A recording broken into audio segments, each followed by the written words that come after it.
appeal. The CCJ explained that under Belize's Senior Courts Act, an appeal may be filed once an order has been signed, entered, or otherwise perfected, with any one of those actions sufficient to trigger the appeal period. The judges concluded that the notice of appeal was valid and added that, even if it had been filed too early, the Court of Appeal had the authority to correct the defect rather than dismiss it. The regional court also overturned the wasted costs order issued personally against Ram Logan, which required him to pay half of the Attorney General's legal costs arising from an application for interim relief. The CCJ determined that the order was disciplinary in nature because it targeted the conduct of a legal practitioner rather than being a routine costs order. Consequently, the court held that Ram Logan did not need permission to appeal the decision. In reaching that conclusion, the CCJ found that the High Court judge failed to follow the proper legal process before making the order. According to the judgment, the judge acted on his own initiative without identifying the specific grounds for sanction, failed to provide Ram Logan with an opportunity to respond at a show cause hearing, and did not give the 7 days notice required under Belize's civil procedure rules. However, the court reached a different conclusion on the third application. It dismissed Ram Logan's challenge to an ex parte order that restricted publication and required him to provide additional information. The CCJ held that the appropriate course of action would have been to first ask the High Court to vary or discharge the order before seeking to appeal it. As a result, the court found that the proposed appeal had no realistic prospect of success. The ruling ultimately grants special leave to appeal on the first two matters, with costs awarded to Enriquez and Ram Logan for proceedings before both the CCJ and the Belize Court of Appeal. Costs relating to the dismissed third application were awarded to the Attorney General and the Elections and Boundaries Commission. Reacting to the judgment today, Enriquez described the decision as an important victory, saying it demonstrated that the Court of Appeal had placed too much emphasis on procedural technicalities rather than the substance of his case. He argued that filing his appeal after the trial judge signed the order was reasonable and criticized the objection that he should have waited for the registrar's signature, describing it as an unnecessary technical hurdle that could have delayed the process indefinitely. Enriquez also welcomed the court's decision to overturn the wasted cost order against Ram Logan, calling the sanction shameful and disgraceful. He said the ruling vindicated the senior attorney, whom he described as an internationally respected legal scholar, adding that the order could have discouraged other lawyers from taking on public interest litigation in Belize. Despite the favorable ruling, Enriquez said he intends to continue pursuing an application alleging judicial bias against Justice Hondora, stating that he has no confidence in the judge's ability to fairly hear the redistricting matter. He also said he is awaiting a decision in his judicial review claim against the Judicial and Legal Services Commission regarding its dismissal of his complaints alleging judicial misconduct, corruption, and bias. Enriquez concluded by calling the CCJ's judgment a wake-up call for both the Belizean judiciary and the public, arguing that the country's justice system requires a fundamental shift in its approach. He said meaningful reform is needed to ensure that courts focus on substantive justice rather than procedural obstacles. Former Minister of Agriculture Jose May, who is currently on a leave of absence for health reasons, says he is making steady progress in his recovery following knee surgery performed several months ago. Speaking with Ctv3 News today, Mr. May explained that while his recovery is moving in the right direction, the process has been slower and more challenging than he had anticipated. He noted that rehabilitation has required patience and consistency as he continues to regain strength and mobility. Despite the setbacks, Mr. Mai said he remains optimistic and is looking forward to gradually becoming more engaged with the work of the Ministry of Agriculture while continuing to prioritize his recovery.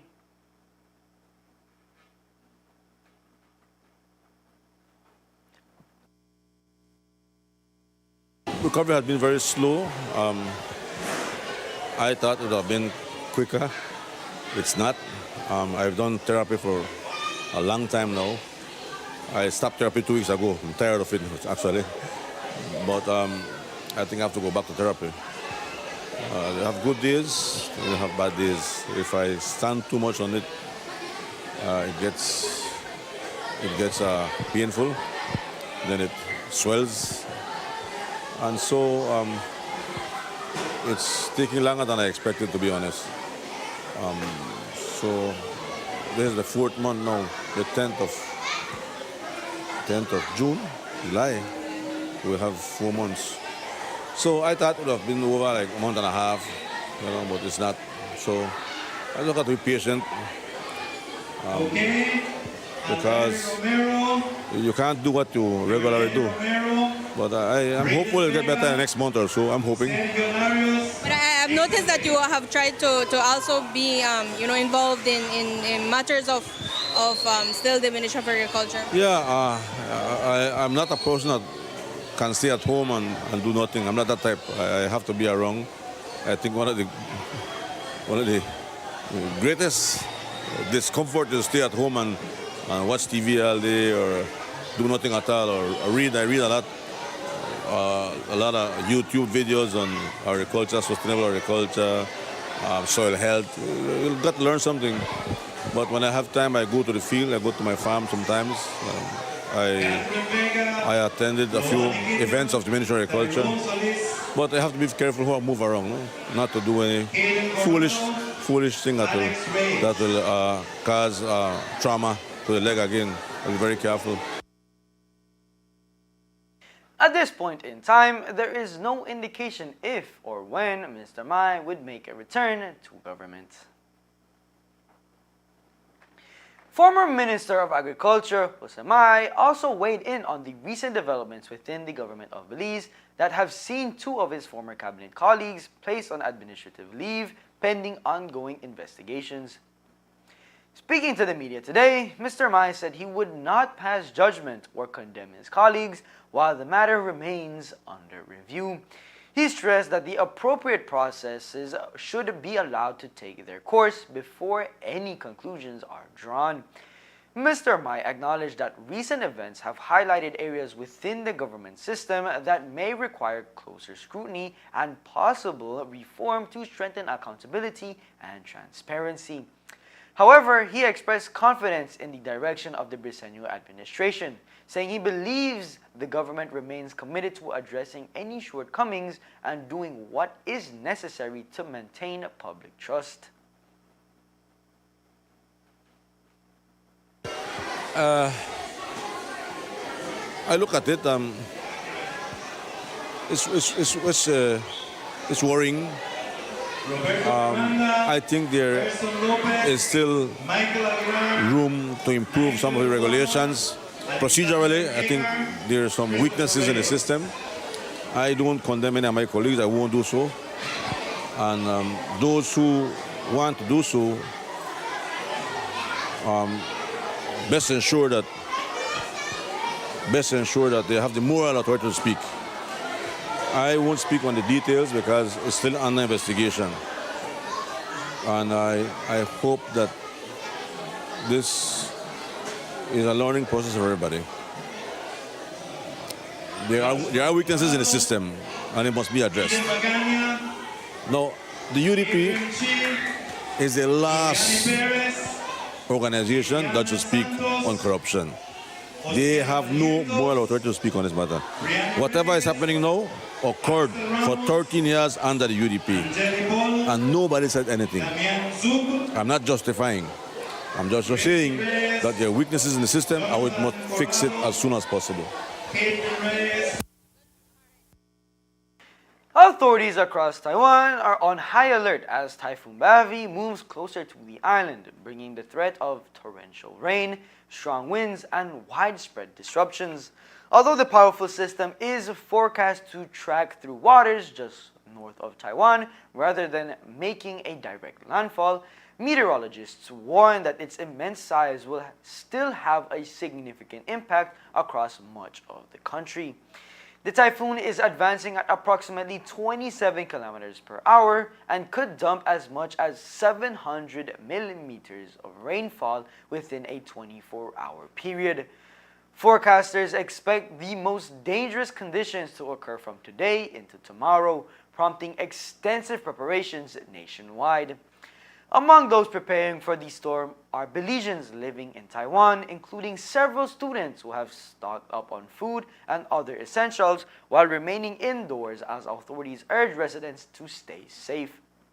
According to the students, the Belize embassy has been keeping them updated.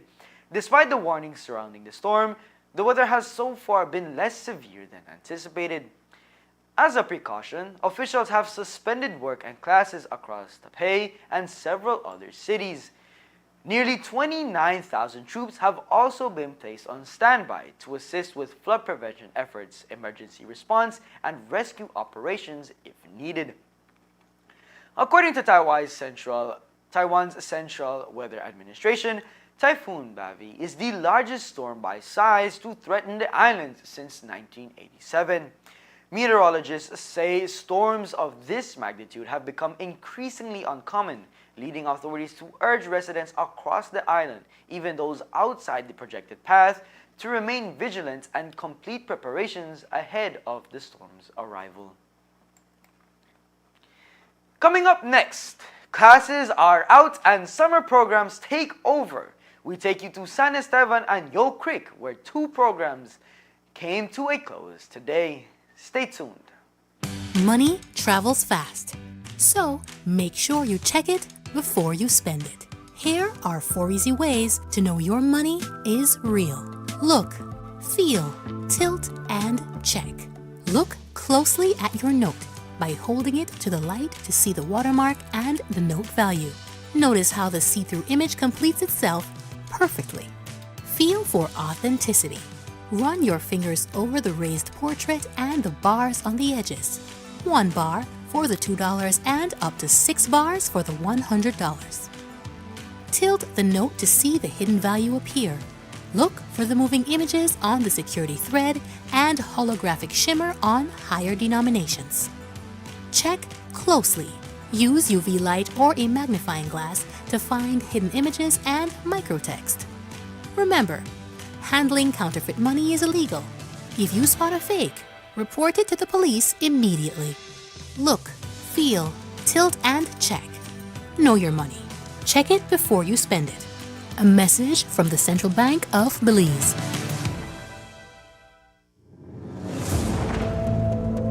It's easy to sit at home and blame the government for crime. A lot of people do it. Politicians do it all the time. It's like a game. Gang members shooting each other or innocent citizens. Blame the government. Blame the police. Narco players executed because of a drug deal gone bad. Blame the government. Blame the police. Domestic violence turned fatal? Same thing. Every murder, no matter where, no matter why, same blame game. But our children weren't born criminals. When did they become murderers? Who taught them their values? Who taught them about right and wrong? Where are their parents, their families? It's not too late to save your child. It's not too late to raise your child right. Keep them in school. Keep them off the streets. Teach them the value of hard work. Teach them honesty and integrity. Love them before it's too late. Stop the blame game and let's all be the village that raises our children. A message from the Ministry of Home Affairs and the Violence Prevention and Enforcement Unit.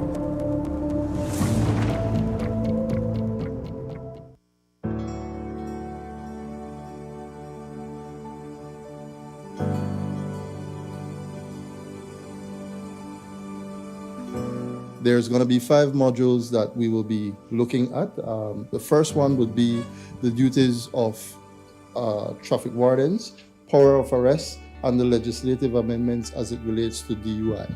The second module looks at report writing, and then we look at motorcycle helmets and its standards. On Wednesday, we look at the proper use of breathalyzers, and then we'll do some training related to that.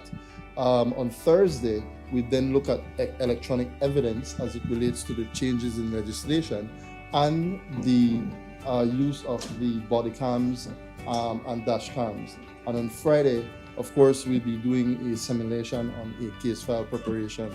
Please remember, the rules are there for a reason. The regulations are there for a reason. It's not to bypass them. It's to ensure that you protect the citizens of Blaze. We're not here to just teach you. We're also here to learn from you. You are the ones who are on the streets every day doing traffic enforcements. So you know what are the issues that affects you and should be able to guide us so that we can correct those issues.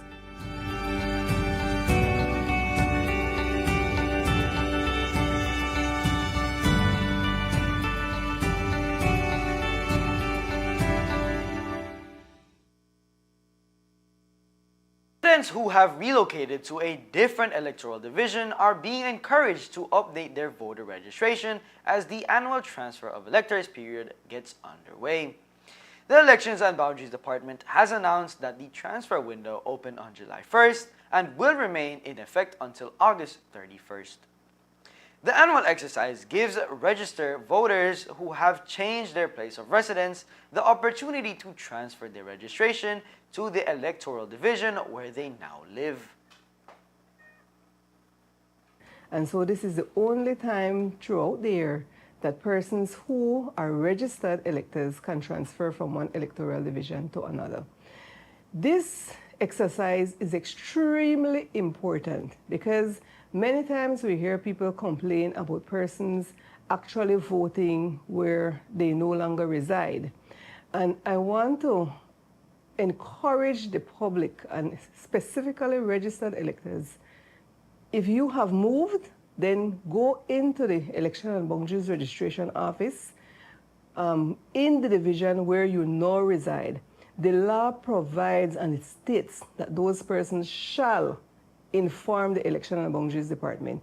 I know that many times people believe that they have an opportunity or they could decide, but the law is specific to say that those persons shall visit the Election and Boundaries Department to do their transfers. And so it is important, if we want to see free and fair elections, that persons take it upon themselves and apply to be transferred in the division where they currently reside. According to Chief Elections Officer Josephine Tamay, to be eligible, applicants must have been registered electors since July 2nd of 2018, must have lived at their current address for at least 2 months, and must submit their application at the Elections and Boundaries Register Office serving their new electoral division. One of the things that we find that sometimes persons go to the offices, apply for a transfer, not realizing that since the 2nd of July 2018, they did not re-register. And so they might apply for a transfer, but in reality, those persons need to apply to be registered. And so again, I want to encourage persons who have not yet registered to come into the offices and get registered. In order for you to be eligible to register and for you to vote in any election, you must be 18 years or more, you must be a Belizean citizen, and one of the other requirements is that you must reside at the address at least 2 months or more in that specific division where you're applying to get registered. In addition, Commonwealth citizens can also apply for registration as long as those citizens provide the proof that they have been residing in Belize for at least 1 year continuously and in the electoral division where they're applying for at least 2 months. So 2 months or more residing in that specific electoral division qualifies them for registration in that constituency as well. Individuals applying for a transfer must also present one valid form of identification. Accepted documents include a voter's identification card, driver's license, social security card, or a passport. The annual agriculture summer camp for children in Orange Walk South officially came to a close today after 5 days of hands-on learning and interactive activities designed to spark an interest in agriculture among the nation's youth. The initiative, sponsored by Orange Walk South Area Representative Jose Mai in collaboration with the Ministry of Agriculture, brought together students for an engaging week focused on the importance of agriculture and its role in Belize's development. Throughout the camp, participants explored 3 key areas: agriculture for food security, agricultural entrepreneurship, and financial literacy in agriculture. To mark the successful conclusion of the camp, each participant received a certificate of completion, a school bag filled with school supplies, and additional gifts courtesy of Area Representative Jose Mai speaking at the closing ceremony. Mr. Mai said he was pleased to spend time with the children throughout the week and emphasized that investing in young people is an investment in the country's future. Yeah, this is an annual event we do for the kids, a 1 week summer camp, focusing on agriculture. This year, we focus on the 3 important things that agriculture contributes, so the children understand. The first one is food security, the second one is employment, and the third is the third is income generation. So those are the 3 important lessons the children learned this year. Talk to us in terms of what you've been able to see the kids, take part in throughout the week. Well, we all divided the groups, but every single child had an opportunity to do livestock, to do crops, and to do food processing. So they all had time to cook something, work with animals, and to deal with the crops. I think for too long we've taken agriculture and food security for granted. It was until COVID hit that we realized that agriculture is critically important. So that is the message we bring to children. We can grow your own food at home. You can plant your own little vegetables in your backyard. You can raise your own chicken. And of course, the bigger livestock, well, we teach them it's a business, right? And the benefits it brings to the family. Mr. Mai added that agriculture remains one of Belize's most important industries, and initiatives like the summer camp help inspire the next generation to appreciate its role in ensuring food security and supporting national development. While the Elections and Boundaries Department is encouraging all eligible electors who have moved to complete the transfer process before August 31st, deadline, to ensure their voter registration accurately reflects their current place of residence, the department has also to deal with the issues of objections. But according to Chief Elections Officer Josephine Tamay, one does not need to wait until an election is upon us to object to a name on the voters list. All the complaints, and we all know that we have municipal elections coming up. It's scheduled for the 3rd of March 2027, which is just a couple months away. And so this is the time that persons will pay attention to the list. But this is a cycle Election and Boundaries Department operate on every single month. And so persons have this opportunity on a monthly basis to peruse the list, make objections where they have proof otherwise, because for every application, and this goes for new registrations and for transfers, the Election and Boundaries registering officers go out and physically visit those addresses to verify. So an investigation is conducted. Based on the investigation, the registering officer has to satisfy him or herself and make a determination if the person will be included on the list or not. So you have objections, but you also have appeals, because we don't hear about the cases whereby the registering officers are not satisfied. The person's name is not on the supplementary list, but the person has a an avenue whereby they could appeal the decision of the registering officer. And so the cycle operates generally from the 11th of one month to the 10th of the following month. The supplementary list is published the 15th of every month. Persons have from the 15th to the 25th of each month to file their objections or appeals. Thereafter, it goes to the revising officer, who is the magistrates in the various areas, and a determination is being made. And based on that, the names either remain on the list, removed from the list, or added. Camp organized by the Orange Walk Central Executive concluded today after several days of fun-filled activities for children in the San Esteban community. But although the camp officially came to an end today, participants received a special visit yesterday from Prime Minister John Briceño, who spent time interacting with the campers and staff. During his visit, the Prime Minister joined in on the excitement by taking a few football shots, much to the delight of the children, who enthusiastically cheered him on.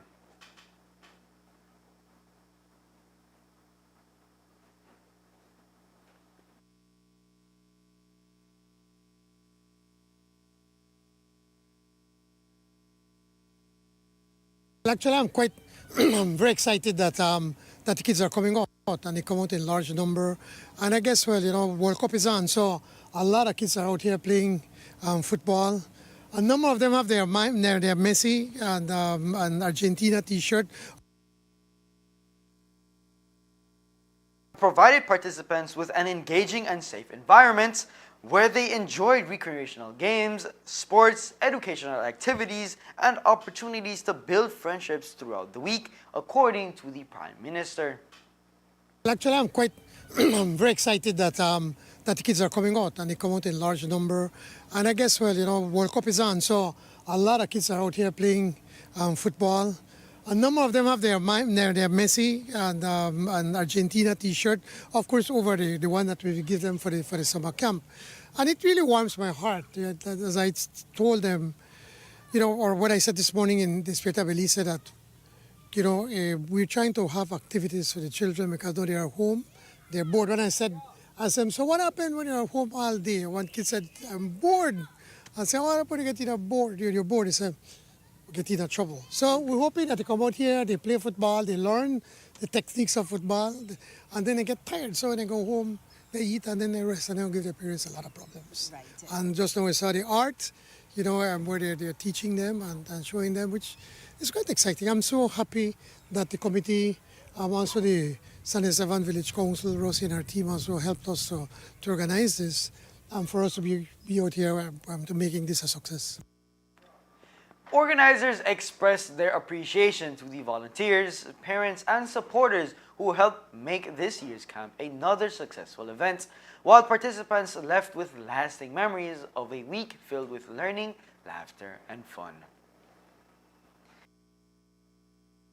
In full swing for students across the country, and that means there will be a number of summer activities hosted here in the north, both in the Orange Walk and Corozal districts, to keep students involved in positive events for the next couple of months. One of the most anticipated events for the summer here in Orange Walk is the summer programs hosted by the Banquitas House of Culture. The first of a series of summer programs lined up for the next 2 months will officially kick off at the House of Culture this coming week, and the kiddies are invited to take part. In the morning. So we're inviting everyone to register. We still have some spaces available. If they need some help to register, they can come here at the House of Culture. We are willing to help them. Or if they want to give us a call, they can call us at 322-0517. This week we posted a video explaining how to register step by step. So there's also on our Banquita's Facebook page. You can find it there and see. But as I say, if you need any help, you can pass by and we are more than willing to help you register your child. Later in the summer period, more activities will take center stage in a number of areas like karate, cultural dance, and even recycled dressmaking.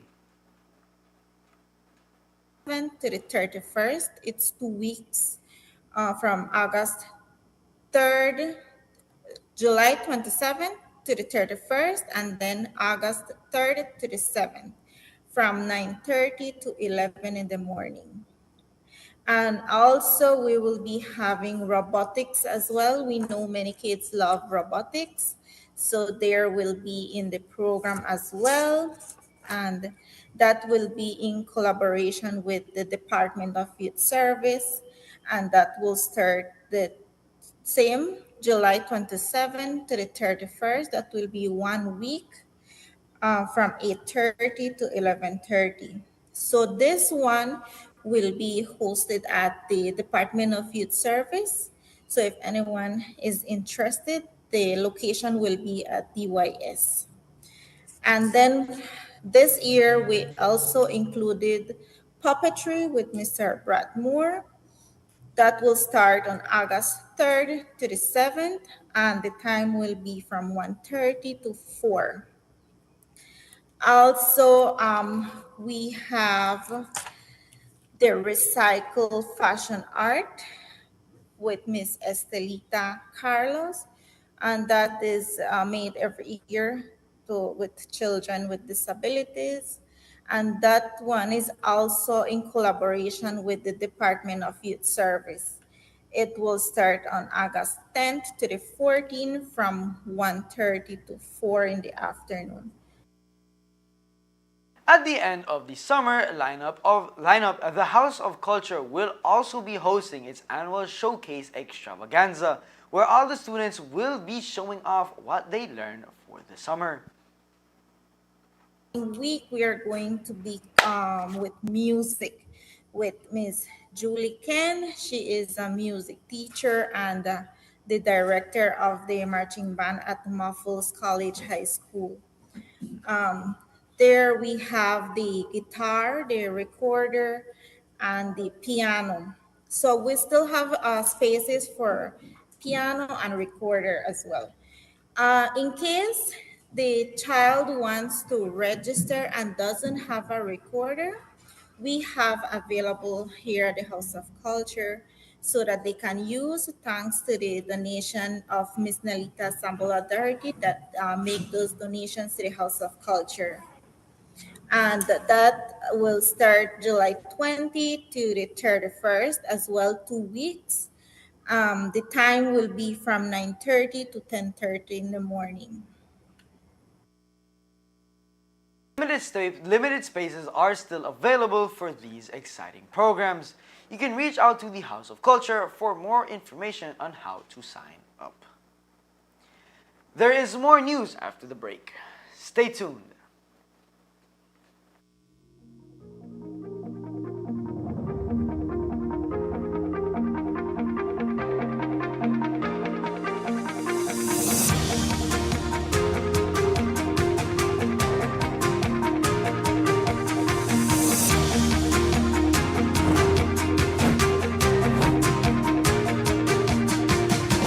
I'm very elated. I'm happy because it's a brand new project for Pomona Village. As a matter of fact, if you had come here in 2024 at this time, it's going to be only bush. You can see development here already. So we put in the infrastructure when it comes to roads and drainage. Today, we are going to issue 150 titles. People are very happy that they can go and build a house for their family. I want to thank the Deputy Prime Minister, Honorable Corey Hyde, for the support. And we are here today now to look at this brand new community that will benefit many villages. I'm happy to get my piece of land and that they have a nice place to live.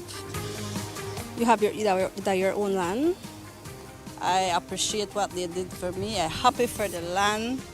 I never expect this would be so early. I thank the minister for the land because for renting it, it's totally expensive. I really appreciate what he did for our family. Like what he said today, it's moving on like from generation to generation.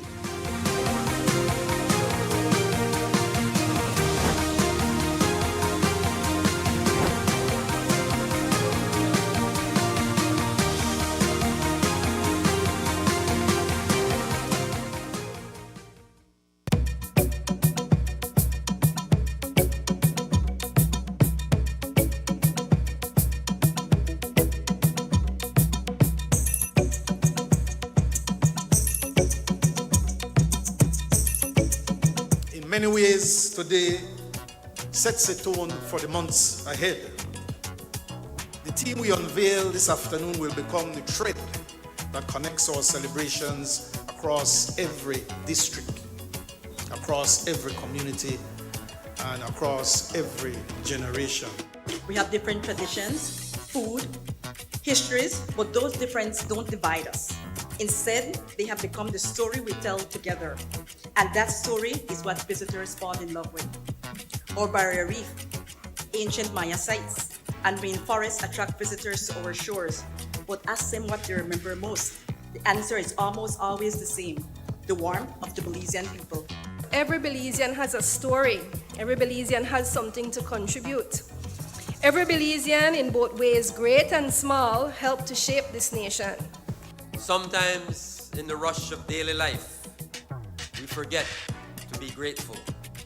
But let us remember, Belize remains a nation that can celebrate many things. Look at me. I am Belize. You are Belize. We are Belize. Let us carry this pride forward. Happy 45th anniversary, Belize.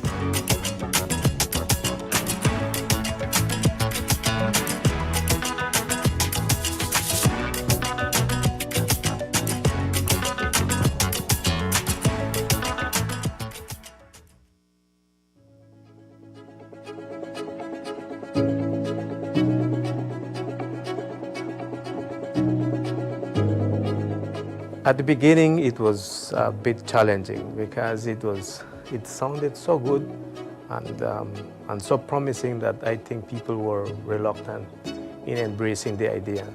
But after 2 years in this NHI program, the perception of people and the usage of people for the services that we offer is very much appreciated. And the people are using all the services that we have. And our population has grown a lot. We actually have registered, and which, by the way, I have to mention this, we never expected to grow this fast. We are at 12,000 and plus registered patients with us right now. And the numbers are growing on a daily basis, I would say. For the general physicians and the specialists that include the gynecologist, the pediatrician, and the internist. And now we have a nutritionist, it's $2, which is very accessible to people. And when it comes to the laboratory or the images, it's just a 10% cost that they pay for the whole service that is offered. If we have a healthy community, then I would say that the whole country itself is going to benefit from it, because a healthy community is going to be successful economically as a whole. That is my vision of the NHI. Its service, its purpose.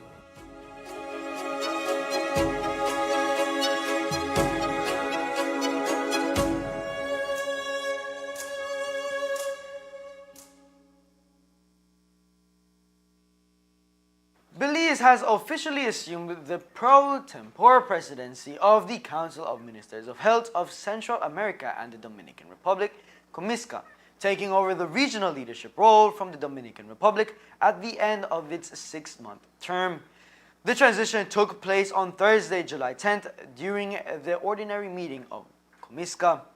Dominican Republic Minister of Public Health Victor Atala formally handed over the presidency to Belize's Minister of Health and Wellness, Honorable Kevin Bernard, who will now lead the regional health body for the next 6 months. The Dominican Republic concluded its presidency after leading efforts to strengthen health cooperation among member countries. promote regional integration, and enhance the capacity of national health systems through technical collaboration and shared initiatives. During the handover ceremony, Minister Atala expressed confidence in Belize's ability to continue advancing the organization's goals. Accepting the presidency, Minister Bernard reaffirmed Belize's dedication to strengthening partnerships among COMISCA member states and advancing the priorities agreed upon by the region's health ministers. Belize assumes this responsibility with a firm commitment to cooperation and regional integration. The health challenges our countries face transcend borders. Whether addressing non-communicable diseases, strengthening the health workforce, improving access to essential medicines and health technologies, responding to public health emergencies, or building more resilient health systems, our progress is greater when we work together, Mr. Bernard stated. He emphasized that many of the region's most pressing health issues require coordinated action and that collaboration remains essential to improving healthcare outcomes across Central America and the Dominican Republic. The pro tempore presidency of COMISCA rotates every 6 months in accordance with Article 3 of the regulation of the pro tempore presidency of the Central American Integration System (SICA). Under the regulations, leadership is transferred among member states following the established geographic order of Central America. Belize also officially assumed the pro tempore presidency of the Council of Social Integration (CIS) of the Central American Integration System (SICA) for the July to December 2026 term. The transition took place at the conclusion of the 83rd Ordinary Meeting of the Council of Santo Domingo, Dominican Republic, with the Government of Belize through the Ministry of Human Development, Family Support, and Gender Affairs, taking over the presidency from the Dominican Republic. Leading Belize's 6-month term is Minister of Human Development, Family Support, and Gender Affairs, Honorable Thea Garcia Ramirez, who said that the country is prepared to strengthen regional cooperation and advance policies that improve the lives of people across Central America and the Dominican Republic. Belize also commended the Dominican Republic for its leadership over the past 6 months, noting that its stewardship helped reinforce regional collaboration, move the social integration agenda forward, and highlight the importance of solidarity among member states. During its presidency, Belize will focus on several key priorities aimed at improving social development across the region. These include strengthening inclusive and resilient social protection systems, expanding comprehensive care services for children, older persons, persons with disabilities, caregivers, and families, and promoting coordinated, humane, and people-centered approaches to migration, return, and reintegration.